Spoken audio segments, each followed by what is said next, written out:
চিন্তাও করি না যে এভাবে কেউ ওয়ারেন্টি দেয় বা দিতে পারে।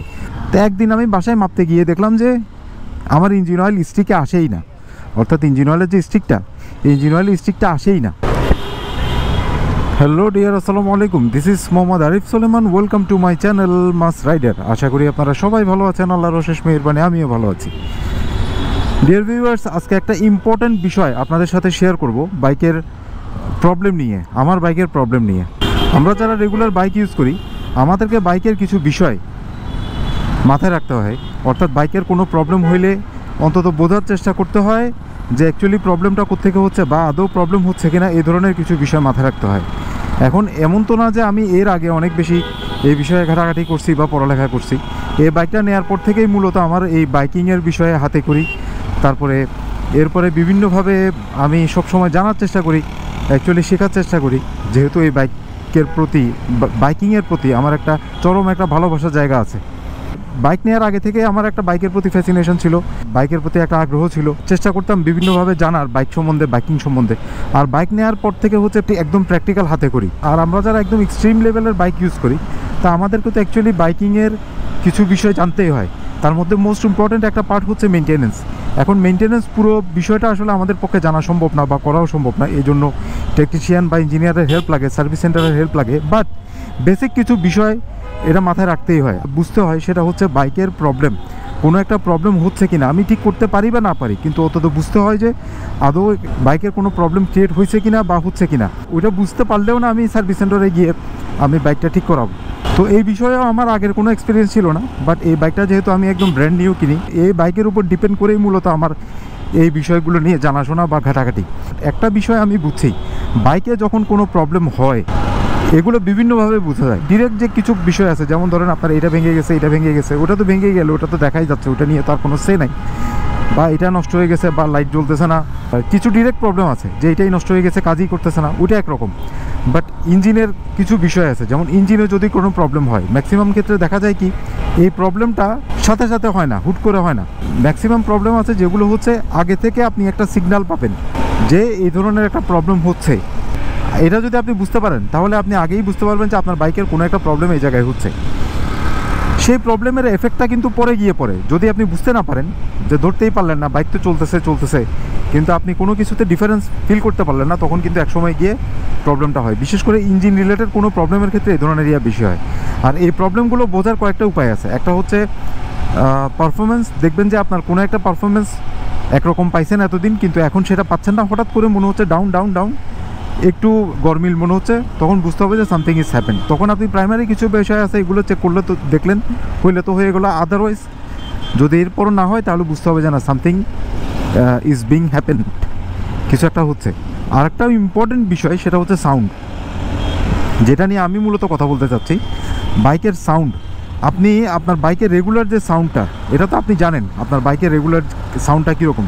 যেমন সকালবেলা যখন আপনি স্টার্ট দিবেন ওই সাউন্ডটা, তারপর যখন আপনি রানিংয়ে থাকবেন ওই সাউন্ডটা, এই সাউন্ডগুলো তো একরকমই থাকে বাইকের, এটাই স্বাভাবিকতা। এবং যে কোনো কন্ডিশনেই কিন্তু আপনার বাইকের সাউন্ডটা ঠিক থাকবে।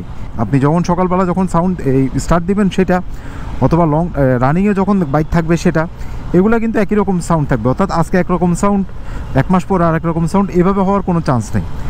যদি আপনি এর ভিতরে কোনো ডিফারেন্স পান, সেটা অনেক সূক্ষ্ম হইতে পারে, আবার অনেক ভারীও হইতে পারে। এ ধরনের কোনো সাউন্ডে যদি চেঞ্জ দেখেন, যে সকালে আপনি স্টার্ট দিলেন তখন রেগুলার যে সাউন্ডটা পাইতেন এখন মনে হয় সেরকম পাচ্ছেন না, একটু ডিফারেন্স পাচ্ছেন।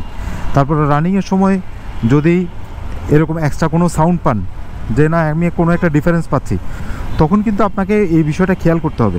আপনি যদি এইভাবে চিন্তা করেন যে না, আমি তো আমার বাইকের তো সব ঠিকই আছে, চলতেছে, কোনো সমস্যা হচ্ছে না, তাহলে হবে কি, তাহলে একটা সার্টেন টাইম পরে গিয়ে ওই প্রবলেমটা আপনাকে একবারেই এক জায়গায় স্টপ করে ফেলবে। যেমন আমি এক্সাম্পল দিই, আমার বাইকের তখন কিলোমিটার চলছে হচ্ছে কত, 12,000 বা 13,000 এইরকম যখন কন্ডিশন, তখন আমি আমার বাইক থেকে হঠাৎ করে একটা সাউন্ড শুনতেছিলাম। সেটা হচ্ছে খুব চিনচিন, অর্থাৎ শীষ দিলে বাঁশির শব্দ হয় না, ঠিক সেরকম একটা শব্দ। তাও কি খুব বেশি খেয়াল না করলে এটা আসবে না, খুব লাইটভাবে এই সাউন্ডটা আমি পাচ্ছিলাম।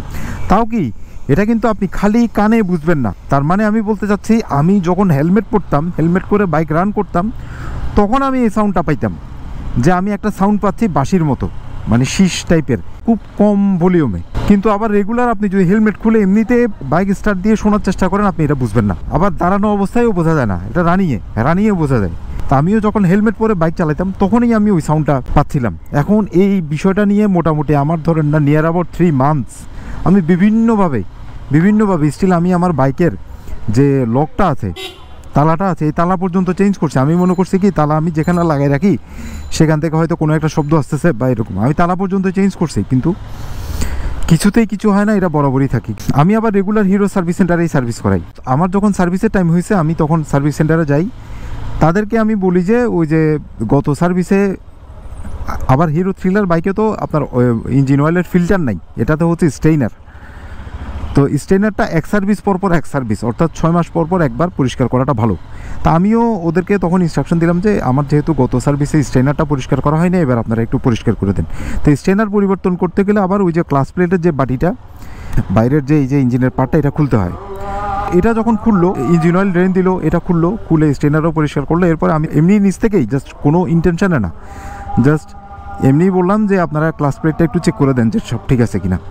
তো ক্লাস প্লেট চেক করতে গিয়ে দেখা যায় একটা প্লেট, আমার এটাতে তো 5টা প্লেট থাকে, তো একটা প্লেট আপনার হালকা বেঁকে গেছে, খুব লাইট বেঁকে গেছে, হালকা বেঁকে গেছে, একদম হালকা একটা ব্যান্ড হয়ে গেছে। তখন ওরা বললো যে এটা তো ব্যান্ড হয়ে গেছে, এরকম এটা পাল্টাইলে ভালো হবে। তাই আমি বললাম যে ওকে ডান পাল্টাই দেবে। তখন ওটা আমার ক্লাস প্লেট ওরা চেঞ্জ করে দিল। ক্লাস প্লেট চেঞ্জ করার পরে সার্ভিস সেন্টার থেকে যখন বের হয়েছি, অ্যাজ ইউজুয়াল হেলমেট পরে যখন বাইক রান করছি, দেখি যে আর ওই শব্দটাই নাই। শব্দ অত্যন্ত স্বাভাবিক, একদম একটা নতুন বাইকের, ফ্রেশ বাইকের যেরকম সাউন্ড, স্মুথ, এবং ওই সাউন্ডটা নাই। তাহলে চিন্তা করে দেখেন যে স্বাভাবিকভাবে সাউন্ডটা শোনা যাচ্ছে না, হেলমেট পরলে শীষের মতো করে একটা সাউন্ড শোনা যাচ্ছে, সেই সাউন্ড দ্বারা যে একটা প্রবলেম ক্রিয়েট হচ্ছে, এটা আমি কিন্তু বুঝতে পারিনি। আর বুঝতে না পারাতেই কিন্তু আমি 3 মাস এটা নিয়ে একটা মানসিক একটা অস্থিরতার ভিতরে ছিলাম। কিসের সাউন্ড, এটা গেলো একটা সিগন্যাল, যেটা সাউন্ডের কথা বললাম, যেটা সাউন্ড দিয়ে আপনি বুঝতে পারবেন। আর একটা বিষয় হচ্ছে, বাইক যখন ডাবল স্ট্যান্ডে রাখবেন, ডাবল স্ট্যান্ডে রাখার পরে আপনি যখন গিয়ারে দিবেন, খুব স্বাভাবিক চাকা তো ঘুরবে। আপনি গিয়ারে থাকা অবস্থায় যদি ক্লাচ প্রেস করেন, তাও কিন্তু চাকাটা ঘুরবে। গিয়ারে থাকা অবস্থায় যে ফোর্সে ঘুরবে তার চেয়ে একটু কম ফোর্স হলেও গিয়ারে থাকা অবস্থায় যদি ক্লাচ প্রেস করেন, নিউট্রাল না, ধরেন 1 নাম্বার গিয়ারে দিলেন, চাকা তো ঘুরতেছে, ক্লাচটা প্রেস করলেন, গিয়ার চেঞ্জ করলেন না, ক্লাচটা প্রেস করলেন, তখনও কিন্তু চাকাটা ঘুরবে। এটাই স্বাভাবিকতা। আমি এটা আগে থেকেই জানতাম। একদিন দেখে কি খেয়াল করছি, তাও কি ওয়াশ করতে গিয়ে খেয়াল করছি যে আমার বাইকের গিয়ার দিলে চাকা তো ঘুরতেছে, বাট গিয়ারে থাকা অবস্থায় যখন আমি ক্লাচ প্রেস করতেছি, তখন চাকাটা আর ঘুরতেছে না। এখন আমি তো জানি যে স্বাভাবিকতা হচ্ছে গিয়ারে থাকা অবস্থায় ক্লাচ প্রেস করলেও চাকাটা হালকা ঘুরবে, এটাই স্বাভাবিকতা। এখন আমার বাইকে যখন এটা ঘুরতেছে না, তখন তো আমার আবার সেই অস্থিরতা শুরু হয়েছে। কি সমস্যা, এটা তো ঘোরার কথা, ঘুরতেছে না কেন? আমি মনে করছি কি স্বাভাবিক চাকার যে বল বেয়ারিংগুলো আছে বা চেইন স্পকেট আছে, এগুলো ময়লা হয়েছে, তারপরে বল বেয়ারিংয়ে হয়তো গ্রিস কমে গেছে, এইসব বিভিন্ন কারণে হয়েছে। আমি এগুলো মোটামুটি চেইন স্পকেট পরিষ্কার করা বলেন, তারপরে এই যে চাকা খুলে গ্রিজিং করা, এগুলো সব করছি। যখন কাজগুলো করি হালকা 1 দিন 2 দিন ঠিক থাকে, এরপর থেকে আবার সেই সেম প্রবলেম, চাকাটা ঘুরে না। এবার আরেক কাহিনী, আমি চাকা আবার খোলাইছি, চেইন স্পকেটগুলো খোলায় আবার লাগাইছি, চেক করছি, চেইন স্পকেট পাল্টাচ্ছি না, কারণ তো আমার দেখতেছি চেইন স্পকেট ঠিক আছে। তারপরে টেকনিশিয়ানও বলতেছে যে না, চেইন স্পকেট আপনার ঠিক আছে, আপনি পাল্টাবেন কেন শুধু। যাই হোক, এগুলো করার পরও দেখি যে কোনো কিছুতেই কিছু হয় না। এগুলো কাজ করলে 2 দিন ঠিক থাকে, এরপরে আবার সেই চাকাটা ঘুরে না। এবার এটা নিয়ে মোটামুটি 2-2.5 মাস আমি একটু অস্থিরতার ভিতর ছিলাম। তারপর আমার বাইকের একটা প্রবলেম পাই আমি, সেটা হচ্ছে আমি হঠাৎ করে খেয়াল করলাম যে আমার বাইকের ইঞ্জিন অয়েল তো হচ্ছে 1100 ml। আমি আবার মাঝে মাঝে এগুলো মাপি যে বরাবর আছে কিনা, কমছে কিনা, এগুলো মাপি। তো একদিন আমি বাসায় মাপতে গিয়ে দেখলাম যে আমার ইঞ্জিন অয়েল স্টিকে আসেই না, অর্থাৎ ইঞ্জিন অয়েলের যে স্টিকটা আসেই না, কোনোভাবে স্টিকের নাগালেই আসে না, স্টিকটা শুকনা। আমি তো পুরো ভয় পেয়ে গেছি। তো পরের দিন সার্ভিস সেন্টারে আনলাম, এনে ইঞ্জিন অয়েল মাপলাম, দেখি যে মাত্র 300 ml ইঞ্জিন অয়েল আছে 1100 ml এর জায়গায়। তো বিশাল ঘটনা। তো তারা পরীক্ষা করে চেক করে তারা দেখলো যে হ্যাঁ, আমার ইঞ্জিনের পিস্টন, প্রিমিয়াম এগুলো সমস্যা। তখন তারা এগুলো আমাকে ওয়ারেন্টি ক্লেম করে চেঞ্জ করে দিল, পুরো নতুন করে দিল। সার্ভিস সেন্টার থেকে বের হয়ে বাসায় গিয়ে যখন ডাবল স্ট্যান্ড রেখে গিয়ারে দিয়ে চেক করলাম, কিউরিসিটি আছে মনের ভিতরে, আমি চেক করলাম, দেখি যে ওমা ওকে, গাড়ি এখন গিয়ারে থাকা অবস্থায় ক্লাচ প্রেস করলে চাকাটা ঘুরে। তখন থেকে আমি 2 মাস আগে থেকেই আমাকে ইঙ্গিত দিচ্ছিল, এই একটা সিগন্যাল দিয়ে যে কিছু একটা হচ্ছে। কোনো একটা প্রবলেম তৈরি হচ্ছে, এটা ছিল তারই ইঙ্গিত। তার মানে আমার ইঞ্জিন, পিস্টন, পিলিয়ন এগুলো দুর্বল হয়ে গেছিলো।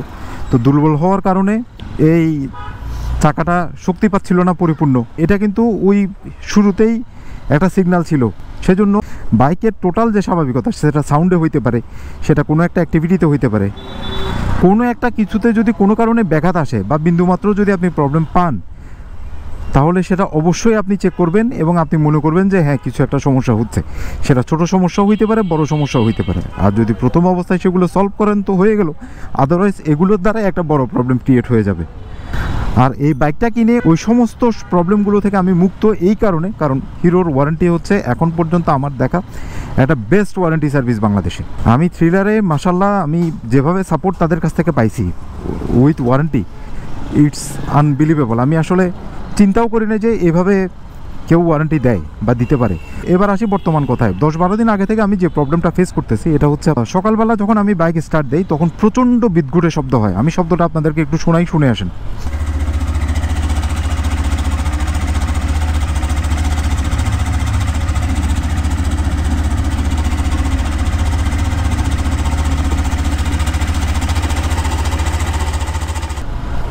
শুনছেন? প্রচণ্ড একটা বিদ্ঘুটে শব্দ হয়, এটা কোনো স্বাভাবিক শব্দ না। আচ্ছা, এটা মোটামুটি 3-4 দিন আমি দেখছি, দেখার পরে আমি সার্ভিস সেন্টারে নিয়ে আসছি। তো নিয়ে আসার পরে তারাও চেক করছে, পাইছে। পাওয়ার পরে ইঞ্জিনের ওই যে এটা কি বলে ক্যাম, তারপরে রকার, এগুলো তারা চেঞ্জ করে নতুন দেয়। নতুন দেওয়ার পরে এখানে সার্ভিস সেন্টারে যখন ছিলাম তখন দেখলাম যে না ওকে। বাট যখন আমি বাসায় যাই, সেদিন সারাদিন চালাইছি, কোনো সমস্যা হয় না। বাট বাসায় যাই, পরের দিন যখন বাইক স্টার্ট দিই, দেখি যে সকালবেলা আবার সেই সেম প্রবলেমটা দেখা দিচ্ছে। এটা এমন একটা প্রবলেম, এখন যেটা হচ্ছে এই ক্যাম আর রক চেঞ্জ করার আগে সারাদিন যতবারই স্টার্ট দিতাম এই সাউন্ডটা হইতো। আর এখন যেটা হচ্ছে, সকালবেলা যখন স্টার্ট দিই তখন, অথবা বাইক 2-3 ঘন্টা স্টপ রাখার পরে যখন স্টার্ট দিই, অর্থাৎ পুরোপুরি বাইক ঠান্ডা হয়ে গেলে এরপরে যদি আবার স্টার্ট দিই, তখন খুব বাজে সাউন্ডটা আসতেছে। এমনি রানিং অবস্থায় আমি স্টার্ট বন্ধ করলাম, আবার স্টার্ট দিলাম, তখন এই প্রবলেমটা, এই সাউন্ডটা পাই না। কিন্তু একটা সার্টেন টাইম গ্যাপ থাকার পরে যখন আমি স্টার্ট দিই তখন বাইকের এই বাজে সাউন্ডটা হচ্ছে। তো এখন ওদেরকে জানাইছি, তো ওরা বললো যে যেহেতু রকার তারপরে ক্যাম্প এগুলো চেঞ্জ করে দেওয়ার পরেও প্রবলেমটা হচ্ছে, আর তাছাড়া গরম অবস্থায় বলতেছেন প্রবলেমটা বোঝা যায় না। সো আপনি একটা কাজ করেন, আপনি বাইকটা আমাদেরকে এখানে শেষ টাইমে দিয়ে যান বিকেলবেলা, পরের দিন আমরা সকালবেলা নিজের স্টার্ট দিয়ে দেখব কী প্রবলেম, এরপরে আমরা সেটা সমাধান করব। তা আমি হিরো সার্ভিস সেন্টারে যাচ্ছি মূলত এই কারণে, বাইকটা আজকে দিয়ে আসবো। দিয়ে আসে এরপরে আগামীকালকে তারা চেক করে দেখবে, এরপরে প্রয়োজনীয় ব্যবস্থা নেবে। তো এখন সার্ভিস সেন্টারে ঢুকে বাইকটা তাদেরকে বুঝাই দেই, তারপরে আবার আসতেছি।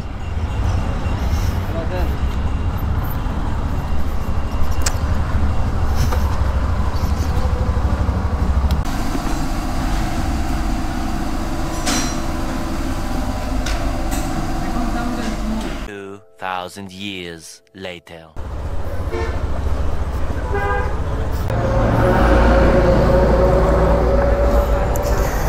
গাড়ি নিয়ে সার্ভিস সেন্টার থেকে বের হয়েছি, পরের দিন রাতে রেখে গিয়েছিলাম। তো তারা সকালবেলা চেক করছে। তো চেক করে যে বিষয়টা পাইছে সেটা হচ্ছে যে জাস্ট দুইটা ইস্যু। একটা হচ্ছে তো আমার সাইলেন্সার পাইপ, তো আপনাদেরকে আগেই বলেছিলাম আমার সাইলেন্সার পাইপ কিন্তু ওই যে ভিতরের প্লেটটা ভেঙে গেছে সাইলেন্সার পাইপের। তো ওইটা অলরেডি ওয়ারেন্টি ক্লেম করা হয়েছে, ওইটা এখনও আসে নাই। ওইটার আজকে প্রায় 1 মাস, আজকে বরাবর 1 মাস হইল, আরও কিছুদিন সময় লাগবে বলতেছে। ট্যাপেরটা লুজ ছিল, ট্যাপেরটা টাইট করা হয়েছে। আর বাকি যে শব্দটা আসতেছে, যেটা অস্বাভাবিক শব্দ আমি বললাম, ওইটা হচ্ছে এই এক্সস্টের প্লেট যেটা ভাঙছে ওটার কারণে এই শব্দটা হচ্ছে। এখন ওটা না পাল্টানো পর্যন্ত এটা থাকবে, তবে তারা ইনশিওর করছে এটার কারণে অন্য কোনো প্রবলেম হবে না। তো আপনাদেরকে এই ভিডিও শুরুতে যেটা বলেছিলাম, অর্থাৎ গতকালকে, আমার ভিডিওর প্রথম অংশ তো গতকালকের শ্যুট করা। বাইকের আসলে কিছু সাইন দিয়ে বুঝতে হবে যে আসলে বাইকের প্রবলেমটা কোথায় হচ্ছে, বা বাইকের আদৌ কোনো প্রবলেম হচ্ছে কিনা।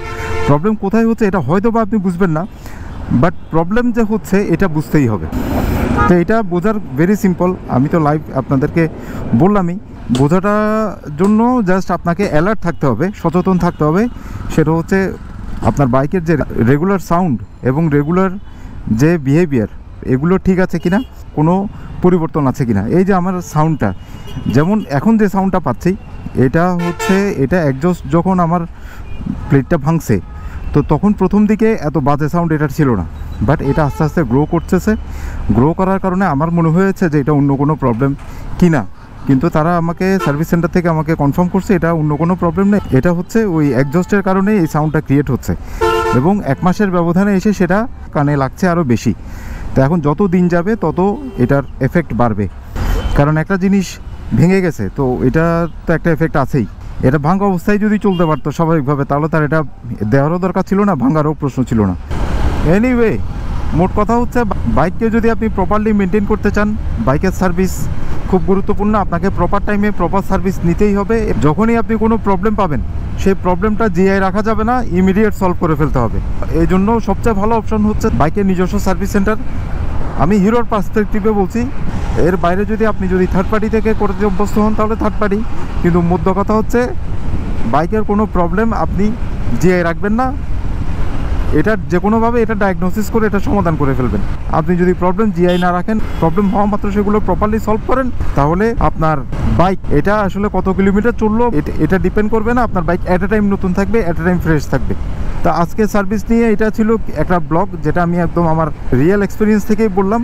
সো আজকে এটুকুই, পরবর্তীতে দেখা হচ্ছে নতুন কোনো ব্লগে, নতুন কোনো বিষয় নিয়ে দেখা হবে, কথা হবে। ততক্ষণ পর্যন্ত সবাই ভালো থাকবেন, সুস্থ থাকবেন, নিরাপদে থাকবেন, এবং অবশ্যই নিরাপদে বাইক রাইড করবেন। আর আমার এই ছোট্ট চ্যানেলটাকে যারা এখনও সাবস্ক্রাইব করেন নাই, প্লিজ প্লিজ প্লিজ সাবস্ক্রাইব করে দিবেন। আপনাদের কোনো কিছু সে থাকলে বা আপনাদের কোনো মতামত থাকলে ডেফিনেটলি কমেন্ট করবেন। তো আজকের মতো এখানেই বিদায় নিচ্ছি, খুদাহাফেজ।